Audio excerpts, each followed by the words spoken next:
നാടിനെ ആകെ ഞെട്ടിച്ച ഈ സംഭവത്തിൽ വലിയ പ്രതിഷേധങ്ങൾക്കാണ് വടകര സാക്ഷ്യം വഹിച്ചത്. പ്രതികളെ പിടികൂടണമെന്ന് ആവശ്യപ്പെട്ട് നാട്ടുകാർ പോലീസ് സ്റ്റേഷനിലേക്ക് മാർച്ച് നടത്തിയിരുന്നു. ഇതെല്ലാം ശേഷമാണ് വീഡിയോ എഡിറ്റർ പിടിയിലായിരുന്നത്. പ്രതികരണങ്ങൾ ശ്യാംകുമാർ തയ്യാറാക്കിയ റിപ്പോർട്ട്.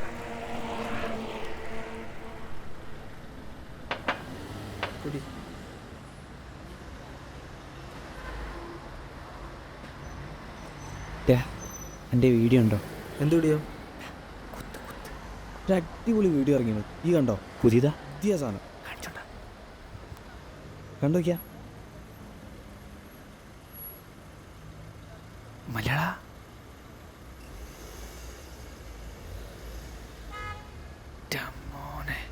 ഇന്നെന്താ ഒറ്റയ്ക്കാണ്? ചേട്ടാ അടിപൊളിയാണല്ലോ.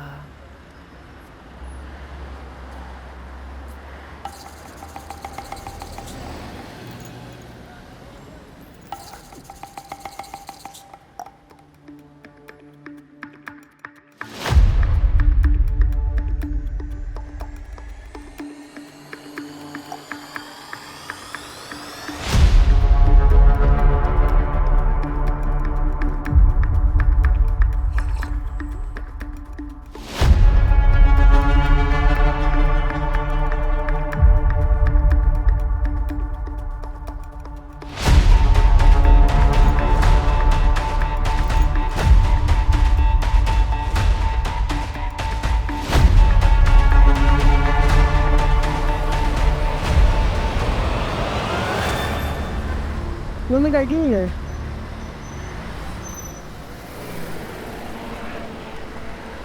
എത്ര 2 ചായ.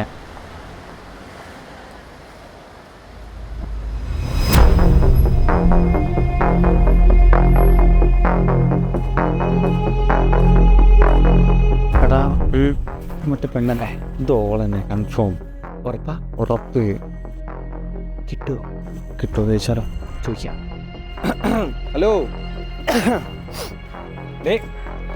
നിക്കടി, ഞങ്ങൾ റൂമൊക്കെ ഉണ്ടിട്ടാ. സേഫാ? കാണണ്ട പോലെ കാണാന്ന്. ഓടി പൈസ നമുക്കൊരു വിഷയമല്ല. നിക്കടി, വീഡിയോയിൽ കണ്ട തെക്കന്മാർക്ക് കൊടുക്കാം. നമ്മൾ കുറച്ച് മാന്യന്മാർ ചോദിച്ചപ്പോഴാ സത്യവാമക്കളി. എടി ഞങ്ങളും കണ്ടതാടി എൻ്റെ വീഡിയോ. ഏറെ നിന്നടാ ചോദിക്ക് വാ പോയാലോ? ഓ, ആ വീഡിയോ കണ്ടിട്ടാണോ നിങ്ങൾ എൻ്റെ പുറകെ വന്നത്? അതെ. അത് ഞാൻ ഡിഗ്രി ഫൈനൽ ഇയർ പഠിക്കുമ്പോൾ ഇറങ്ങിയതാ. കൂടെ തന്നെയുള്ള ഒരുത്തൻ ചുമ്മാ ഒരു രസത്തിന് മോർഫ് ചെയ്തിറക്കിയതാ. സാധനം കയറി അങ്ങ് വൈറലായി. കേസൊക്കെ കൊടുത്തു. ആളെ പോലീസും പൊക്കി.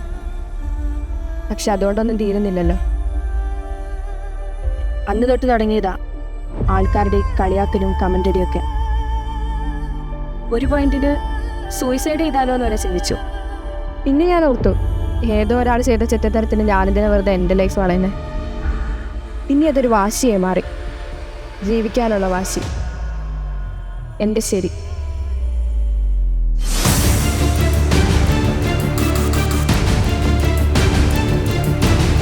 വയനാട്ടിൽ യുവതിയുടെ ചിത്രം മോർഫ് ചെയ്ത് സമൂഹ മാധ്യമങ്ങളിലൂടെ പ്രചരിപ്പിച്ച കേസിൽ ഒരു യുവാവിനെ പോലീസ് അറസ്റ്റ് ചെയ്തു. ഒരു ചിത്രമോ വീഡിയോയോ എടുത്ത് ആർട്ടിഫിഷ്യൽ ഇന്റലിജൻസിന്റെ സഹായത്തോടെ തികച്ചും വ്യത്യസ്തമായ എന്നാൽ യഥാർത്ഥമെന്ന് തോന്നിപ്പിക്കുന്ന മറ്റൊരു വീഡിയോയോ ചിത്രമോ നിർമ്മിക്കാൻ